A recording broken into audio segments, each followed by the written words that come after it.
Welcome to the Drive and Dish podcast. We're here for January the 4th to do our college basketball and NBA picks. Our man,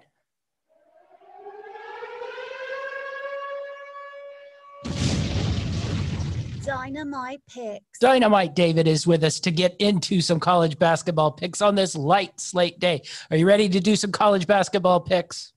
I am ready. All right.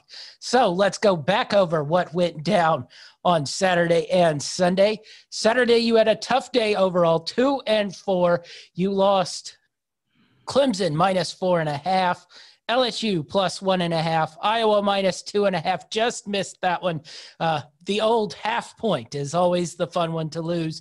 And Kansas -4.5. At least that one was never a chance of winning. Texas went in there and drubbed them. You had wins.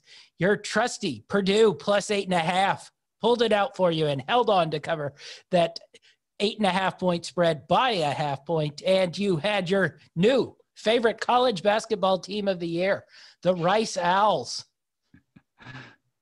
All right. And what did you have on Sunday? Well, you came back Sunday with a hot list of games and a hot day, 3-0 overall. You had Houston -1.5. You had the under 136.5, both winners. You also had Minnesota +1.5, another winner, 3-0 on Sunday.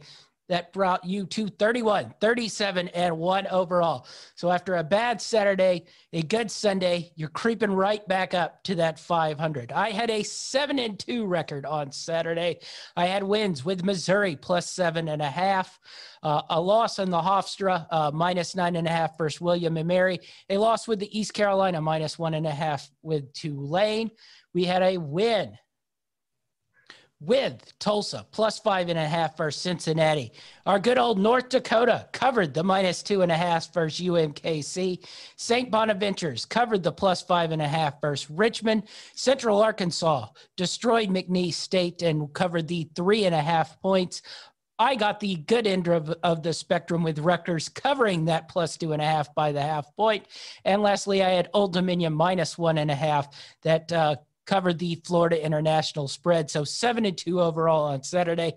I didn't have anything on Sunday. My overall record, 89-75-1. So it's a new day. It's a light slate. What do you got for us today on the college basketball side of things? Yeah, the games were a little slim pickings today, but I found a few I like, including one that starts here in about 10 minutes. Stanford at Oregon State. I like Stanford here minus the 6.5. Stanford's 44th in KenPom rankings. Oregon State's 132nd. Stanford's played a tougher schedule, gone against some harder competition. They're the better team overall, but both these teams are good on defense. Stanford allowing 65.5 points per game, and Oregon State allowing 64.5 points per game. So I think it's going to be ugly, but Stanford's going to get a big win on the road here to boost their confidence against a okay Oregon State team. Next up, I've got a rematch from a game of yesterday. Monmouth at Siena. Siena won this game by 1 point yesterday, 78-77, and overcame a 6-point halftime deficit. Siena's the outright favorite to win the conference, but due to COVID, yesterday was the first game of their season, and they were a little rusty. Rematch again today against Monmouth, and I think they're the much better team, and they're going to be a little bit more polished today and cover the 2.5. Last up, I've got a Big 12 matchup. I'm taking West Virginia on the road at Oklahoma State. West Virginia's coming off of some ugly losses, including a loss to Oklahoma in their last game. But both of these teams, great on defense. Again, Oklahoma State's 27th in adjusted defensive rankings, but West Virginia is 13th in adjusted defensive rankings. And one thing that stands out to me is Oklahoma State's really relying on their freshman Cade Cunningham. He's averaging 18, 6, and 4, but when it comes to scoring, they don't really have much else to look to. So for that reason, I'm going to take West Virginia's defense to shut down Oklahoma State and win, covering the 1.5 points. Well, I'll second that because of my two picks on the day. One of them is that West Virginia. I really like that pick. I think they'll bounce back after a couple tough games here. Oklahoma State has been solid this season. I've ridden them pretty good, but I think they'll struggle in this game versus a really pressured team in West Virginia. If you go back and look versus Texas, who plays a similar style of play to West Virginia, Oklahoma State did not win that game, and they struggled versus TCU. They had a very nice win versus Texas Tech, where Cade Cunningham was really good, but I think they'll struggle in this game, and I think West Virginia will bounce back. So we're on the same wavelength there. Next up, I have Gardner-Webb, -4.5 versus Campbell. Gardner-Webb's probably the second best team in the Big South Conference. A disappointing loss to Hampton in their first clash, and then they bounced back and beat Hampton the second time around. I look for them to handle the Camels here and continue to play pretty good basketball. Gardner-Webb, solid team. Hopefully they'll be able to cover that 4.5. So that's my college basketball slate. It's a pretty dry slate for me so far today.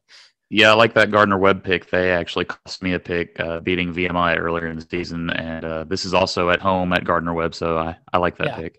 Yeah, that's I talked myself into it even after the bad Hampton loss. All right, so we'll move on to the NBA. Sadly enough, I went 0-3 on Saturday. Hornets did not cover the 9.5. Raptors did not cover the 1.5, and the Hawks Cavs did not hit the over. So 0-3, 8-17 overall. Always a joy to bet the NBA. So I got 2 NBA picks today. Dallas Mavericks plus the 3.5 over the Houston Rockets. They benched Luka yesterday and gave themselves a loss. So I assume they benched him so they could get this win versus Houston today. So hopefully Dallas will cover that 3.5. And we're going to ride the Curry hot streak and take the Golden State Warriors plus 2.5 versus Sacramento Kings, who are internally fighting right now. Marvin Bagley and De'Aaron Fox's father are having a little bit of a Twitter war. So we'll take the Golden State Warriors plus 2.5 today. So those are our picks. Be sure to find all our podcasts on greenlightnetwork.org. Where can we find you, David? Follow me on Twitter at GLN_D. You can find me as GLN Champ on Twitter and Instagram. That's our show, and we're out.